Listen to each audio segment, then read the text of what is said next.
Hey everybody, this is Bad at Keeping Secrets. Today I have Sophie Blackall. She is an illustrator and author.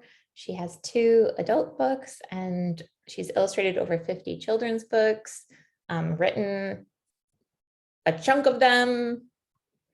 And she lives in New York, and she also has started a creative community for children's book illustrators or just authors or writers or called Milkwood in the Catskills. Is that true? Yeah, upstate New York.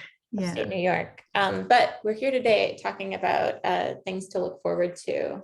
Her second adult book that she came out with recently in the last couple of months, I believe. But it kind of grew out of the pandemic and needing sort of, again, something to look forward to, a way to kind of keep optimism alive and hope and sort of not lose the sense of wonder that propels us all to keep going. So Sophie, thank you so much for doing this with me. And I think maybe we should start with how things to look forward to came about as a practice for you. Oh, first of all, it's lovely to see you here, and thank you for having me. So things to look forward to I didn't intend it to be a book. I often talk to people who are starting out making projects, who are trying very hard to make something that they can sell, to make the thing that they need to make, that they want to make, that happens organically. And then that thing will most likely find an audience because it's the thing that they can't not make. And so it's therefore like the most compelling thing. And that's happened for me a few times when I will begin a project just because I need a way to process something. And for me, that is often writing about it and drawing it. And in this case, it was grief and loss and heartbreak during the pandemic, which so many of us experienced. Everyone experienced some form of it. And I think collectively, we just were so bruised and fragile, and it felt interminable. And I think so many of us wondered, what can we look forward to? It's also uncertain. For me, it was all of the usual things, and then on top of that, the father of my children died in Australia, and that was sort of the last straw. And I was standing under a shower in the morning and just letting the hot water run, thinking, what is there? I felt like I was under such a dark cloud.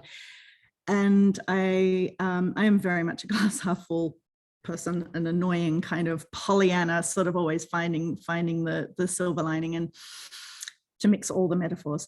And I thought, right, I'm going to get out of the shower and I'm going to make a list of things to look forward to, and I'm going to draw the things because that will be my way to process them. And to make myself do it, I will post one a day on Instagram because it will also be my way of engaging with other people, because I needed that too. And then it became this list which people responded to, which is one of the lovely things about social media. As much as I have a mixed relationship with it, people will reach out and tell you the things that they're looking forward to, and then it becomes this collaborative communal thing. And that's what happened with this book. Before long, I had a whole list of things, and then I made 52 of them. So which of these sort of things in the book are yours, and then which kind of grew out of these conversations you had online? Oh, well, I mean, some of the obvious ones, things I heard from more people than anything, was coffee. People looking forward to coffee. And I thought, wow, that is such a, it's like one of the, if you're a coffee drinker, one of the basic necessities of life, kind of shelter, food, water, air, clean coffee. But then some people are tea drinkers, and so there's so tea had to get in there as well. And not that I'm judging tea drinkers at all. You can, it's okay. A cup of tea. It's just a very different thing. You have coffee and then you have a cup of tea, and that's all in the book. But so a lot of them, in fact, most of the things I realized as I was making this list were were accessible things that could be done right now. So even though it's an idea of creating a list of things to look forward to, things that will give us comfort in the anticipation and the fulfillment of these things, they can actually be done now. They can be done right away. Some things you have to wait for, perhaps like a rainbow or the first snow, or a full moon. But they're not. It's not years we're talking about. Most of the things like tidying up or rearranging the furniture or writing a letter to someone, those are things that can be done right now. I'm curious that you find pleasure in anticipation. That's something I don't know if I've ever taken, or I don't necessarily feel that way. Can you talk a little bit about what that feels like? Or that maybe there's also an excitement in it? Haven't you ever like had the lovely anticipation of, I don't know, planning a dinner party or something, and then the anticipation is really better than that? No, no, that's not. What else? I'm a big anticipation person. I like to think about the lighting of fire on the first winter's night, the first early fall. I like to think. I start. This is very revealing. I'm just realizing it's kind of ridiculous. I start looking forward to the next thing when I'm in the previous thing, because I don't want to feel the grief of summer coming to an end. So I start to look forward to fall when I'm in the middle of summer, because otherwise every day I'd be trying to hold on to it to deeply. So anticipation is a very exciting thing. I love to have a stack of books next to my bed, so I don't ever have to worry that I'm going to finish a book and not have the next one to begin reading. So I have when you imagine these scenarios, these future scenarios, I have a question. Do you anticipate all different sort of outcomes, or is it a singular something that you're hoping for? Ooh, that's a good question. I have learned to try and be less to choreograph less in my mind, because that can really set you up for disaster. And I think having children is really good for that, because they are delightfully unpredictable. And as much as you might wish to sort of plan something, put a small child in the mix and it's going to go in a very different direction. And so that was a really good, one of the many good reasons for having children was to teach me not to be so controlling about the outcomes of things, and to have a more flexible, open mind about. But then that's a lovely thing too, because then when things do take a turn. On that note, that's why. Sorry, I'm a little excited to talk to you. I'm writing a book right now it's another grown-up book, and it's about visiting the houses of some of my favorite writers and artists. Ooh. And I have decided that it is the best thing in the world to go about visiting a place in terms of writing about it, recording all the experiences, looking and collecting images from it, because then the anticipation is you are so open-minded about what's going to happen, and every single thing that happens, even the bad stuff, is part of the story. And so I have realized in these adventures that there are no bad adventures, because they all become their own story. So if there is a way that I could kind of approach every day like that, which, I guess some people manage to do. Maybe by the time I'm 90, I will figure that part out. But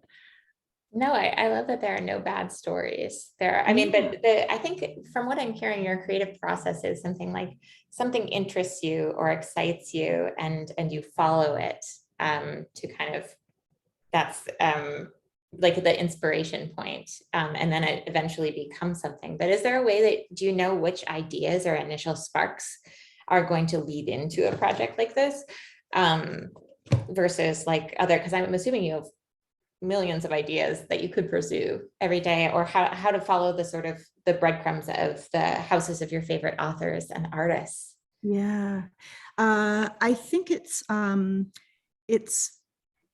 grabbing onto all of the metaphor that came into my head is kite strings, and I'm pausing because I'm not sure if that even makes any sense. But let's go with it.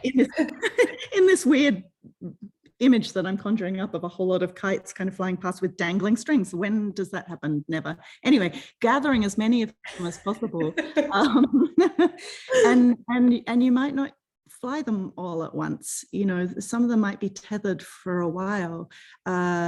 Because you know these ideas might not be the right one for right now, but if they're a good one, then they'll still be there when you're ready for it. Which I know just sounds sort of wishful and highfalutin, but I believe that. And sometimes I'm middle-aged now and becoming unbelievably forgetful. And I think that's okay too, because sometimes something else will remind me of something. And it was an idea I had 5 years ago that had, you know, that kite had drifted off. And then I'm so excited again to see it again and to remember. And I'm different and it is different in the intervening years. And then it's exciting to fly that kite again. I'm going to retire this metaphor now. Oh no, I think that I actually think it really worked. And I at least for me, it was able to get the visual of all of the kites all flying and then holding on to one at any given moment to kind of see it through. I think is a really nice solid way to think about it. I was thinking when you were talking, this reminded me of this certain amount of faith that it seems like a word that you may or may not use for how to describe which strings you hold on to. And I was wondering, maybe this also ties into the anticipation, thinking about how imagining these scenarios. I mean, things to look forward to for me. This seems like a very natural string to hold on to during this moment, and that a very universal thing. But I feel like some projects, or at least I get stuck in the rumination of like, will other people be excited about this? Or will I have chosen wrong because there is a finite amount of time? And so I think it's interesting. I like that comfort of thinking that those strings will still be there and those kites will still be flying, and you may forget about them, but they may return and you can still receive them with excitement and joy and sort of a refreshed context to see it in. Something that I feel like a theme in my life right now is thinking about forgetting and forgetfulness. And the way that you talked about it a moment ago, there was a sort of, have you come to kind of a sense of peace with forgetting? I think I'm in the kind of frustrated sort of, oh gosh, I can't believe I can't remember. But also I'm very, one of the wonderful things about getting older, I am 52 now, is I really don't care what anybody thinks. And I'm so happy about asking somebody for help or saying I don't know, things that I think when I was younger I was self-conscious about because I felt like I should know everything, and especially being a woman and you know, you don't want to let on that you have to ask for help or don't know. And now yes, I know nothing about that, please tell me everything. And it's so liberating. So it's the same thing with being forgetful. I will say the person I'm talking about, I can't remember their name, but I can see an A in there if that helps you at all. And then people will jump in and supply the names, and it's wonderful. And then you don't have to pause too much in the conversation. You can rally along. And yeah, but no, I wish I had a beautiful, clear steel trap of a memory, but that's not me. I've been thinking about this lately about sort of, I didn't think about it in terms of age. I'm 40, or I'm 39, I'm going to be 40. And I've been thinking about like, when was the pivot point in my life where I was comfortable saying, I don't know, and asking for help. And I actually don't know. I'm curious if you think it's I question the age thing. For some reason, I feel like right now there's like a cultural paradigm shift where it's okay to not know, but it might just be in my community, and it might be, I haven't thought about it being like an age in the context of reaching a certain age and a certain comfort level with one's personhood. I don't know either. I do think, and forgive me for gendering this, but I do think more men have more trouble saying they don't know, especially older men. And there's this, there's this lovely thing of children who don't know, they don't know, and then there comes a time where they feel they need to know everything, and then they know a lot about one thing, and that is fantastic because they have all the information about one thing and they want to tell you. But yeah, I don't know about bigger paradigms and things. I defer to you on that. Oh no, I just was thinking, like, again, echoing what you were saying about sort of like an older generation, potentially gendered male, having this sort of steadfast need to project a certain amount of assurance to combat like life's uncertainty. But really, for me, it feels like a denial of reality in some respects. Like, life is chaotic, it's complicated, and not ever really explainable. Yeah. If you really get into the nitty gritty for it. I kind of, something when you were talking a moment ago came up for me. I was curious if you could kind of talk about your creative process in terms of like the daily activities you do, and that in context with the things to look forward to. I have I have 4 studios, which is just an embarrassment of riches. And right now I'm not really working in any of them.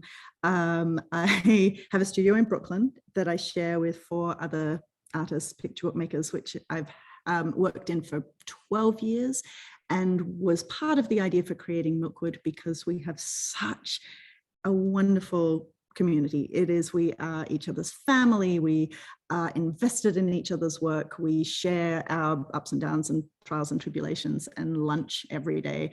And I didn't realize how rare that was. Most authors and illustrators work on their own in isolation. And so for us to have this community was really out of the ordinary. And so I wanted to create something similar to that with Milkwood. But then during the pandemic, I was mostly upstate in our little farmhouse. And so I had to make myself a workroom there. And then I was working on a book that took over the entire workroom because it's a book called Farmhouse. And I built the entire house as one piece of art. So it was massive and it was all over the table and all over the floor. So then the only natural thing to do was really just to walk away from that room and make another room as my studio. And then I thought, I'm not getting any writing done. Probably what I should do is convert one of the little spare bedrooms into, it's a Rabbit Warren-y 1790 farmhouse with all of these tiny little rooms. So one of them I turned into a writing room, and to make it a proper writing room, I had to hand stencil the wallpaper because you couldn't just go into a writing room with the walls as they were or just paint them. I mean, really, I had to spend at least a week stenciling the walls. And have I done any writing in that room? None whatsoever. You anticipate doing it.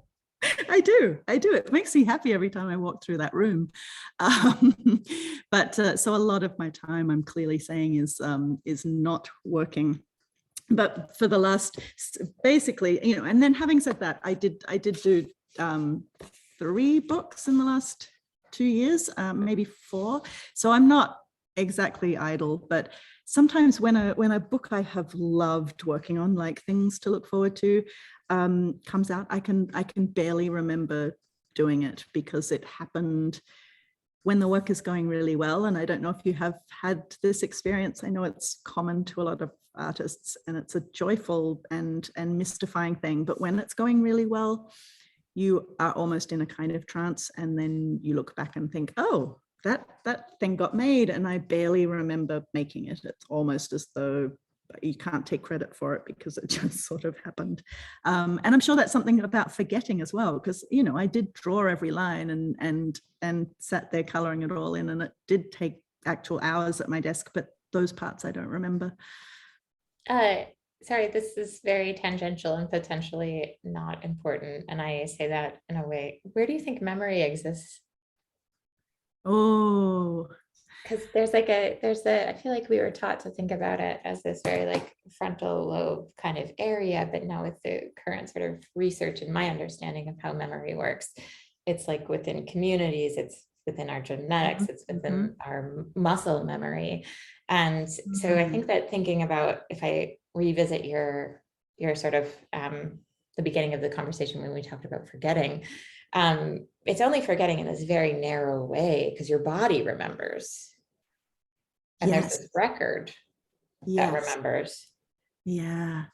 I am fascinated with the idea of memory and particularly with objects that I think hold memories, and even if we can't access them.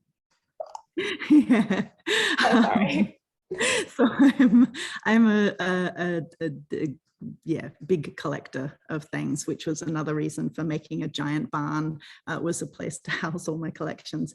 But I have things like, some of my favorite things are these big balls from the 1940s probably, of women's pantyhose, tights, that nylons that you have a women's nylon collection? Well, they were from the 1940s. They were, when they were worn and used and full of holes, people would keep them and tie them into big balls. So like a big ball of string, except it's made of nylons. And the idea that they once housed legs that walked miles, and they're now in this ball, it just, like, you know, it's not everybody's cup of tea, but I treasure this ball because it has all of these journeys. Lifetime. Yeah. And I have many things like that, that I see somewhere at a flea market or something, and it feels like this little object is full of stories. And even if I don't know them, I can imagine them, and that's the next best thing. I think in tandem with that, I've really started, especially in the past couple of years, using sort of embedding my own energy into objects in sort of a intentional way, not to use like kind of buzzy words, but like how the objects, how I can surround myself in objects that provide a certain level of comfort and inspiration, and sort of being really acknowledging all the work that the emotional labor almost that these objects are doing for me to like get through the day. This reminds me of the book, Why We Make, and I can't remember the author, but I read it maybe like, I don't know, 10 years ago. So my memory may not serve, but there was something about how human beings are creatures that have to make, and they have to sort of nest, and comparably, I think it compared us to nesting birds. Like, I know that like nesting, but it's the way that you do it seems very like artful. And I was wondering, so is it fair to say that you make because you want to make, but you also make for therapy, for exploring and processing as a way? Would you say working on things like this is a form of therapy for you? Oh, for sure.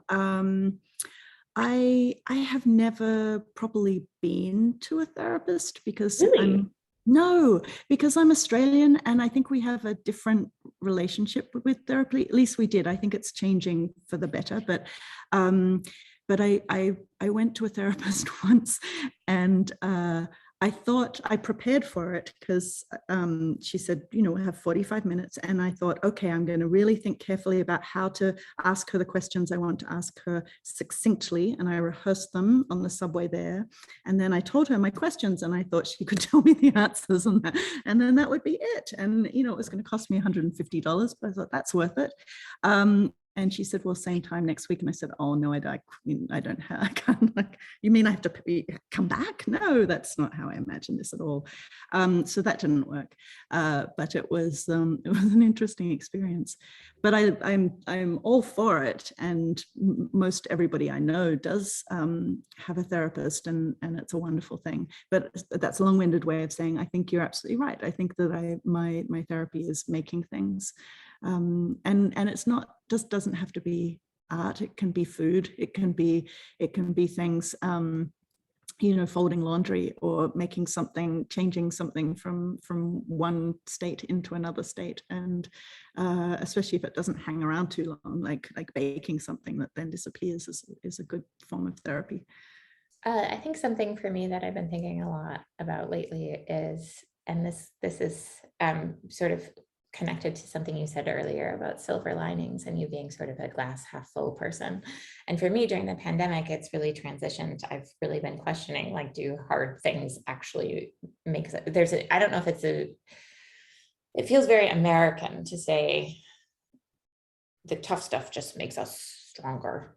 If we get through it, we just have to get through it and like hunker down and do things.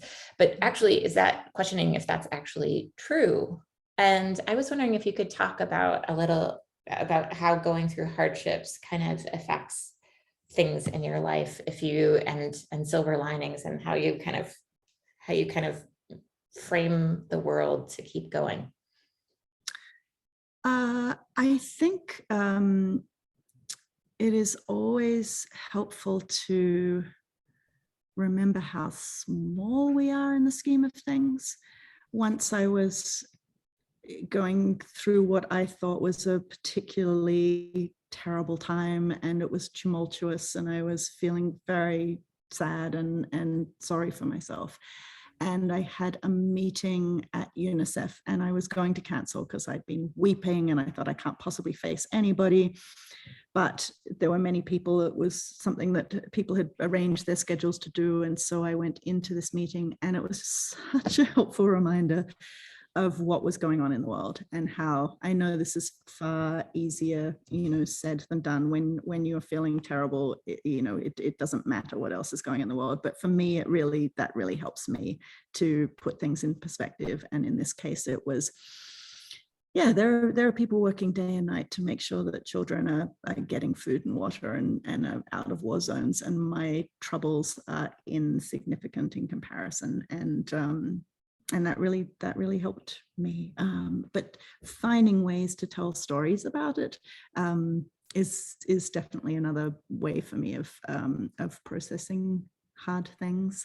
And sometimes that takes a while, and you don't see it until afterwards. But it is also, and I'm not sure if this is a product of being 52, I am so conscious of the time I have left on this earth and what I want to do with it and how I want to spend my days and hours. And I think of Annie Dillard, who said, how we spend, what we do with our lives is essentially what you are doing with this hour and the next. And that what we do with our days, that's how we spend our lives. And so it really reminds me, what am I doing with this hour and the next? And am I wasting it? Because I don't want to waste any of it. So again, I'm very fortunate that I don't suffer from depression. A lot of people very close to me do, and it is a kind of torment that I have been spared, and I can't really imagine what that is like, because for me, I have work, and I have an ability to process things in a way that doesn't make any of that seem too hard. And I know how lucky I am.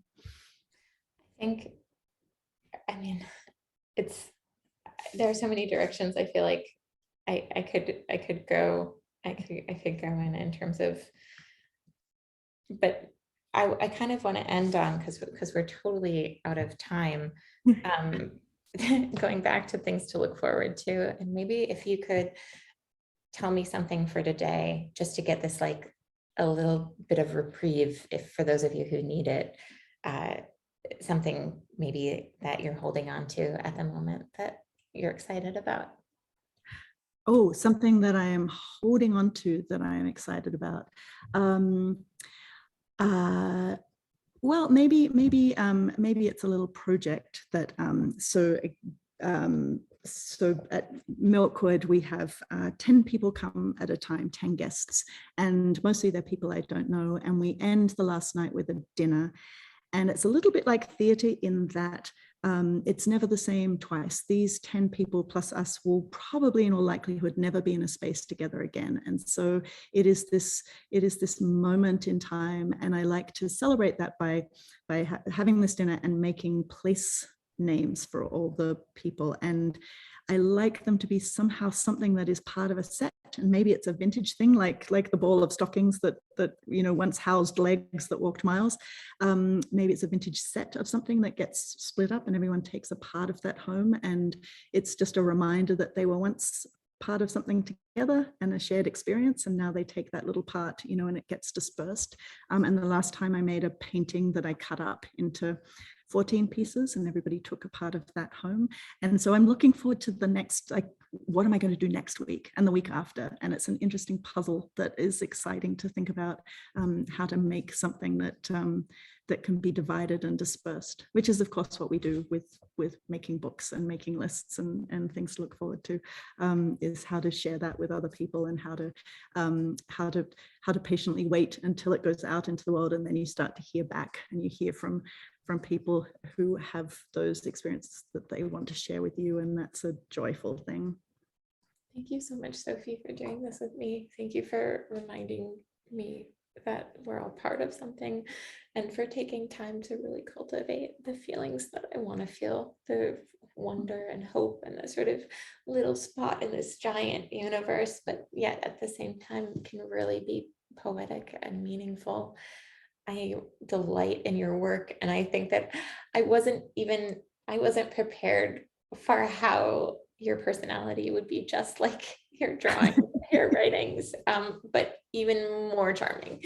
So thank you so much for taking time, everyone. Again, the book is called Things to Look Forward to. It's out by Chronicle Books right now. And then also check out Sophie's website, and Milkwood, because from what you can see behind her, it looks amazing and beautiful. And someday I hope to exist in the space of community and like-minded people, and just enjoy being alive. And thank you. I hope you can come here someday.